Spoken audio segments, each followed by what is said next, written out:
ঢাইকা রাখছিলাম। এখন ইনশাল্লাহ খুব সুন্দরভাবে বীজগুলো জ্বালায়া গেছে, দেখতে পাচ্ছেন। এই এখন কলা পাতাগুলো এইভাবে বের করে দিতে হবে। বের করে দিলে তারপরে যে চারাগুলি সুন্দরভাবে আরও কিছু কপির বীজতলা। আজকে আমার কপির বীজতলার বীজ ফলানোর 10 দিন বয়স হয়েছে। ইতিমধ্যে আল্লাহর মতে খুব ভালোভাবেই চারাগুলি গজিয়েছে এবং সুন্দরভাবে চারাগুলি বড় হইতেছে। মাশাআল্লাহ, যদি দিন ভালো থাকে তাহলে আমি তার বয়স 25 দিন হলে 25 থেকে 30 দিন বয়সের মধ্যে ক্ষেতে রোপণ করব।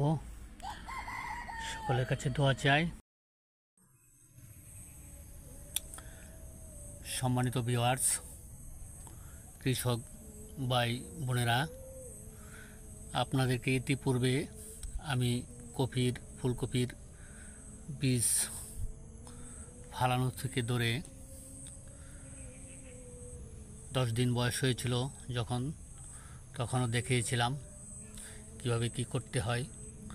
আজকে আমার চারার বয়স 30 দিন হলো। এখনই খেতে লাগানোর উপযুক্ত সময়, কিন্তু বৈরী আবহাওয়ার কারণে নিম্নচাপ আছে। নিম্নচাপ কেটে গেলে ইনশাল্লাহ খেতে বপন করব। চারাগুলি খুব সুন্দর হয়ে উঠেছে, দেখতে পাচ্ছেন। এই যে খুব সুন্দরভাবে হয়েছে, টনটনা হয়েছে। সকলে দোয়া করবেন। বৈরী আবহাওয়া কেটে গেলে চারাগুলি খেতে বপন করব।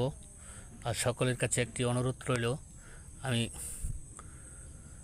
ভিডিওগুলি বানানোর উদ্দেশ্য আমার অন্য কোনো নয়, আপনাদেরকে দেখানোর জন্য, কৃষকদেরকে উৎসাহিত করার জন্য।